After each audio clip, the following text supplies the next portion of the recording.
Padahal sih masih bisa kebaca dengan jelas ya di urutan nomor 14 itu tertera nama Joko Widodo.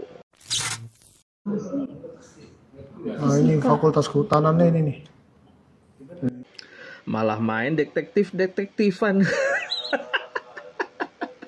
Ya aduh, bingung gua Pian. Jadi saking nggak percayanya sama institusi kepolisian, akhirnya mereka melakukan penelusuran secara mandiri ya ke berbagai tempat ya, termasuk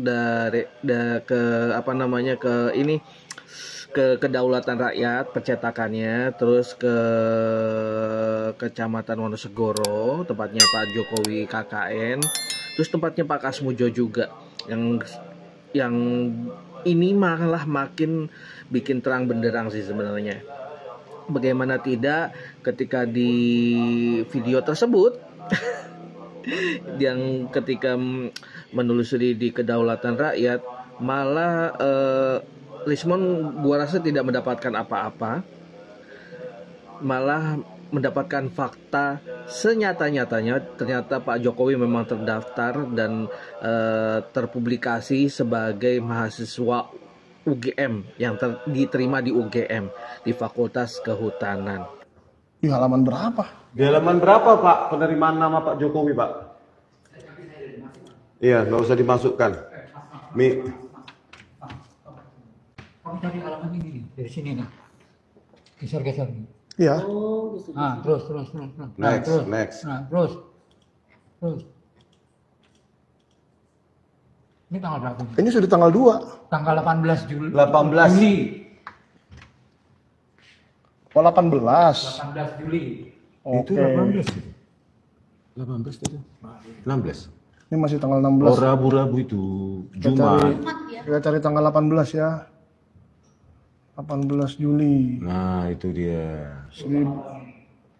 Untuk masih 1980 ya Kak ya? Mama itu nanti harus bersurat Pak. Itu kalau mau dilakukan. Oh, begitu. Loh kok khusus 1980 bersurat sih Mbak? Ya itu kalau Apa? kalau bapaknya secara live. Oh, Ini iya. loh. Lihat ini aja bentar. UGM. Fakultas Kehutanannya mana nih? Fakultas Peternakan. Kehutanan ini nih. Ada SOP-nya ya. Wah, tapi di sini tidak jelas. Ini jurusan kimia, farmasi. Nah, ini Fakultas Kehutanannya ini nih.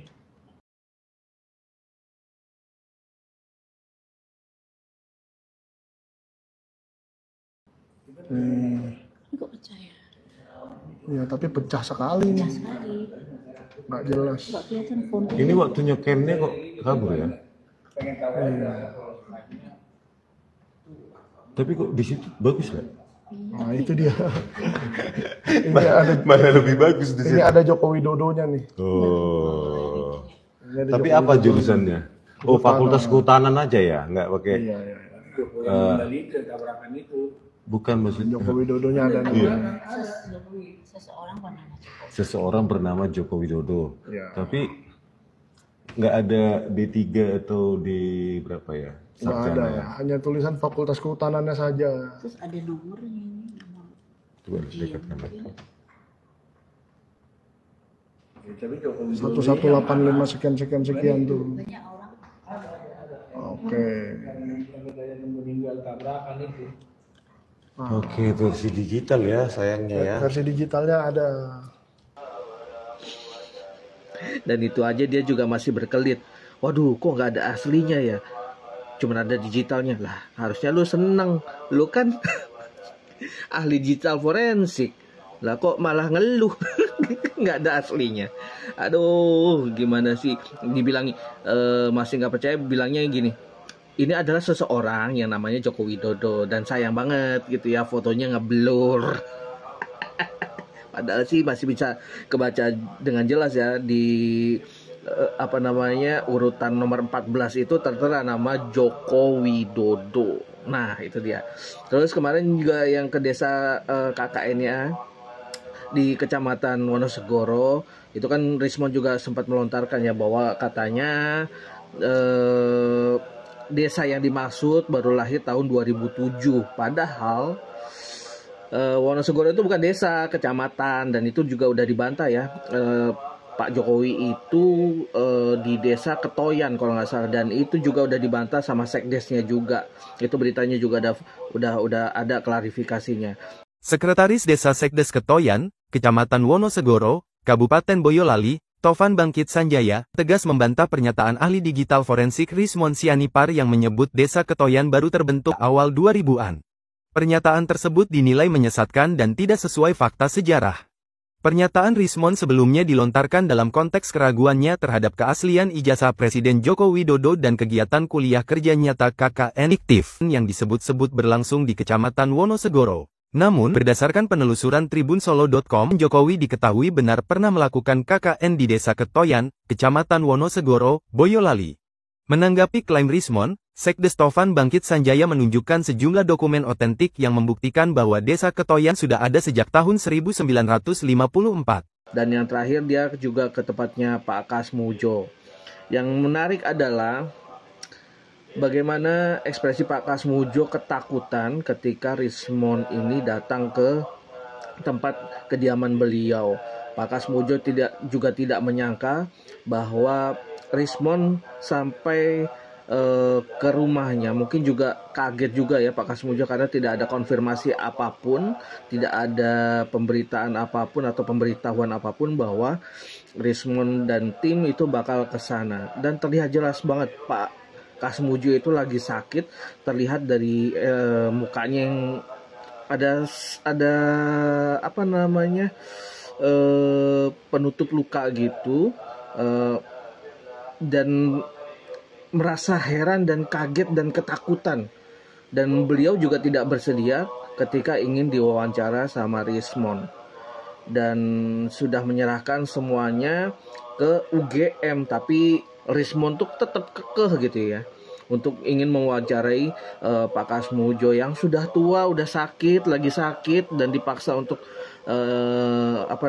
untuk wawancara, dan akhirnya ditolak secara halus oleh Pak Kasmujo dan beliau masuk ke dalam gitu ya. Tapi sempat ditanyain, Bapak ini sebagai dosen skripsika atau dosen pembimbing akademika atau segala macam, ya mungkin Pak Kasmujo udah panik dan sudah tidak bisa berkata apa-apa lagi ya, dia hanya menjawab tidak gitu ya. Dan karena ini juga semuanya sudah diserahkan ke pihak UGM. Ya, ini jadi kasus yang sebenarnya sudah terang benderang yang Rismon telusuri, malah justru menampakkan fakta-fakta yang sebenarnya. Ini 79. Ya, 81 itu puasa. 81 puasa.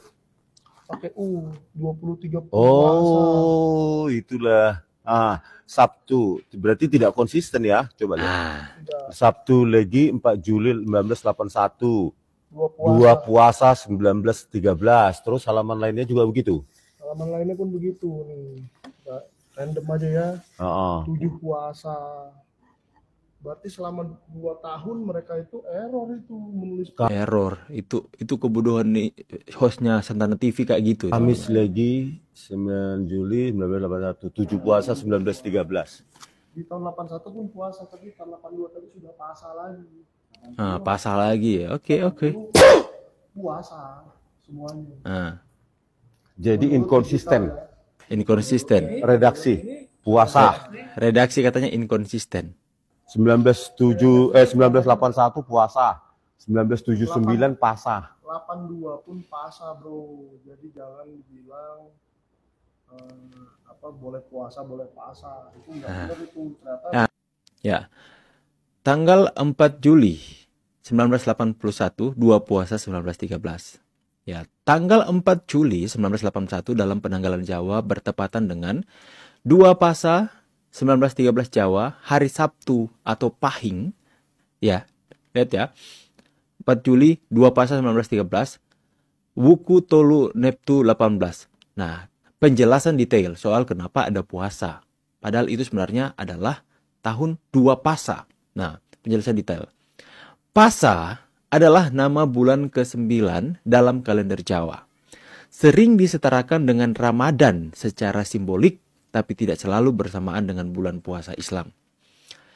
Puasa, ini puasa ya, yang Anda sebut kemungkinan adalah istilah tradisional yang merujuk pada pasaran atau pahing.